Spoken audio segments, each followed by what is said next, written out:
तुमच्याही घरामध्ये जर 18 वर्षाखालील मुलं असतील आणि ते जर फोन वापरत असतील, त्यांच्याकडे फोन असेल किंवा तुमचा जरी फोन ते वापरत असतील, तर तुमच्या मोबाईलमध्ये ह्या 2 सेटिंग करणं अत्यंत गरजेचं आहे. त्याचा उपयोग असा होईल की त्यांना अश्लील व्हिडिओ दिसणार नाहीत आणि व्हायलन्स अशा पद्धतीचे व्हिडिओ दिसणं त्यांना टळेल. तर चला बघूया कोणत्या आहेत त्या 2 सेटिंग्स. तुमचं यूट्यूब ओपन करा. यूट्यूब ओपन झाल्याच्या नंतर तुमच्या प्रोफाईलवर टच करा.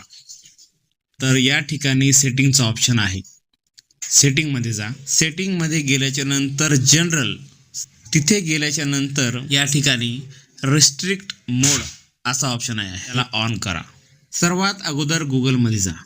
गुगल ओपन झाल्याच्या नंतर या ठिकाणी सेफ सर्च या ठिकाणी टाईप करायचं आहे. SAFE safe SEARCH safe search. तर या ठिकाणी सेफ सर्च सेटिंग म्हणून एक ऑप्शन येईल, तो ओपन करा. या ठिकाणी 1 नंबरचा ऑप्शन फिल्टर आहे, त्याला सिलेक्ट करा. तर मित्रांनो, ह्या 2 सेटिंग होत्या, ह्या आपल्या मोबाईलमध्ये नक्की करा. या 2 सेटिंग केल्यामुळे त्यांच्या मनावर वाईट परिणाम होणार नाहीत आणि वाईट संस्कार होणार नाहीत. आणि हा व्हिडिओ सर्व लोकांपर्यंत शेअर करा, कारण आपल्या मुलांप्रमाणेच इतरांची मुलंही सुरक्षित राहिली पाहिजे. जय हिंद, जय महाराष्ट्र.